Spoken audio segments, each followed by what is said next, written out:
tidak ada lagi orang yang paling zalim dibandingkan orang yang telah mendustakan Allah. Apa orang yang mendustakan Allah? Orang yang mendustakan Allah itu adalah dia berbuat dengan mengatasnamakan Allah, padahal Allah tidak mengatakan itu. Ya mampu biasanya sekali deh. Ini ayat biasanya terjadi di para ustadz.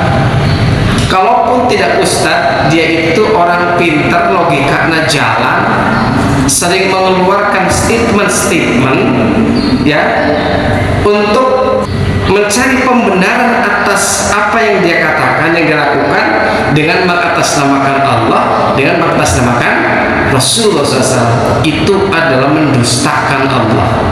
Dan kata Allah, tidak ada yang paling zalim manusia terkecuali mereka yang telah melakukan itu. Sekali lagi, kalau yang tadi, kalau kita pernah dengar dari guru kita, dari Pak Ustadz Undang, ya Pak Ustadz Undang, kapungkur Pak Ustadz, Pak Ustadz Undang, oke, bilang begitu saja. Jangan dipelintir jadi cip Allah, oke, terkecuali baik UJ ataupun Pak Ustadz Undang, gini, Allah ngadawu gini. Maka kan dikutip dua anak sahur Pak Ustadz Undang ketika membacakan ayat dan surat Anu ditafsirkan begini. Nah begitu jadi namanya. Oke. Nah itulah orang yang disebut, yang dimaksud dengan mendustakan Allah, berbuat dusta kepada Allah, dan itulah orang yang paling zalim. Ujung ayat, ala laknatullahi ala zalimin. Ingatlah laknat Allah itu untuk orang-orang yang berbuat zalim. Laknat.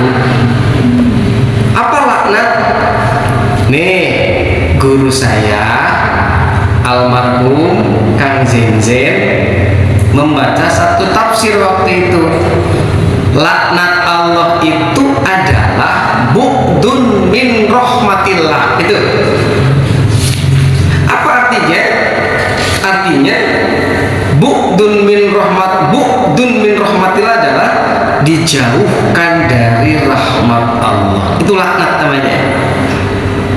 Meskipun kelihatannya itu dekat dengan Allah, tapi belum tentu. Contoh, Bu, ayat jalmi benghar tapi kabengharanana justru itu adalah istidraj di Allah. Ada nggak? Berarti orang itu sedang dilaknat oleh Allah dengan kekayaannya, begitu. Oke? Ada nggak orang yang anak-anaknya dari sisi duniawi itu sukses? Punten, satu jadi dokter, yang kedua jadi bidan, yang ketiga jadi analis, jadi pegawai semua, punya posisi semua. Terakhir di mana? Terakhir di mana? Ceritanya enggak?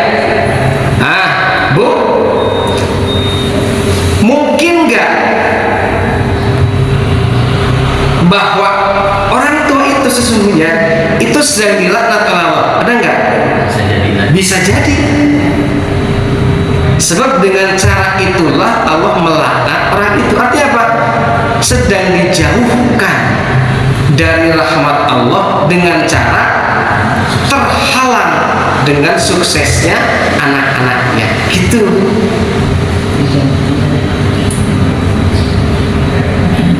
Ada nggak orang tua yang justru sombong, tinggi hati gara-gara anaknya? Ada nggak? Pun anak, aduh, masya Allah. Dia jadi sombong, dia jadi ria, dia jadi menganggap rendah orang lain, begitu. Mengangkat dirinya seolah-olah seolah itu adalah hasil didikan dirinya, begitu. Tidak terasa dia sesungguhnya sedang dilaknat oleh Allah Subhanahu wa taala. Bu, ada enggak orang yang dilaknat oleh Allah itu dengan cara dia itu suka banget ke masjid? Suka banget ke masjid. Mungkin nggak? Mungkin. Kok bisa Pak Uje? Tidak sedikit orang yang merasa tenang dengan amalnya, bahkan merendahkan amalan orang lain yang tidak seperti dia. Dia menganggap bahwa amalannya adalah hasil karyanya, begitu, dan menganggap dirinya paling takwa, menganggap dirinya paling ahli taat, dan menganggap orang lain paling maksiat. Bahaya. Awas, Bu.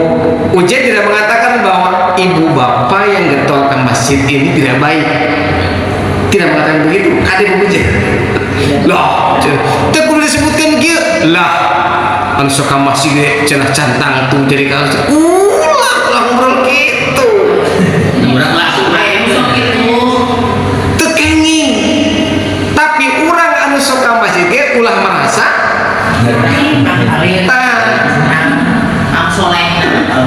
tapi bisi aya anu langkung getol ti urang teu kenging nyarios lah anu suka masjid oge cantang tuh dina rahmat Allah. Duh asa gaya bener teh, bener. Tetapi adabnya itu adab hati, kolbu, nggak usah diomongin. Bab hati. Bu, bener nggak ibu ngomong begini? Lah Ustadz oge cantang tuh. Bener. Tapi adabnya kalau dikatakan adab yang benar nggak? Itu sukul adab, Bu. Tekeni begitu. Jadi laknat Allah itu adalah bukan siksa, bukan siksa fisik, bukan diendekeun ku gempa. Laknat Allah itu bukan sedang ditimpa penyakit, bukan. Guru Ujian mengatakan, almarhum Kang Jenjen waktu membaca sebuah tafsir menafsirkan laknat Allah itu adalah bu'dun an rahmatillah, dijauhkan dari rahmat Allah, jauh dari kasih sayang Allah, meskipun secara fisiknya terlihat itu adalah rahmat. Gitu. Ada sebaliknya juga, meskipun kelihatannya amalan biasa, teu pira Bu, ngajajabkeun pasien, ngadorong pasien, atau nabi apa? Ini bagus ka pasien aya lu ibu deui geus ku abdi deui makan. Aduh, ya mungkin ngawas lah pasien Gusti deui. Suami. Itu adalah menjadi amalan-amalan akhirat, bahkan itu juga disebut adalah rahmat Allah. Naon cirina? Cirina adalah satu, pekerjaan itu dilakukan nyaman nggak dalam kolbuna. Yang kedua, hampang tuh melakukan anak. Begitu. Maksud saya sampai itu tadi kan baiknya, baik tadi mah jadi laknat sebaliknya.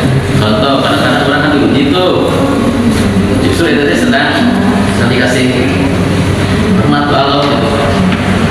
Jadi kan bisa terjadi, bisa. Nanti orang betul segala orang terjadi kan? Bisa. Boleh jadi kalau susah, kariweuh, kasakit, kajeri, kesedih urang teh ya, itu justru jadi rahmat Allah, cara Allah untuk mendekatkan dia kepadanya. Nah, ciri kita tahu ciri Bu. Mana ciri ini rahmat Allah, mana ciri ini laknat Allah, begitu ya. Ciri adalah kolbuna, ketika merasa tenang dan semakin ingat dan semakin sadar, itulah rahmat.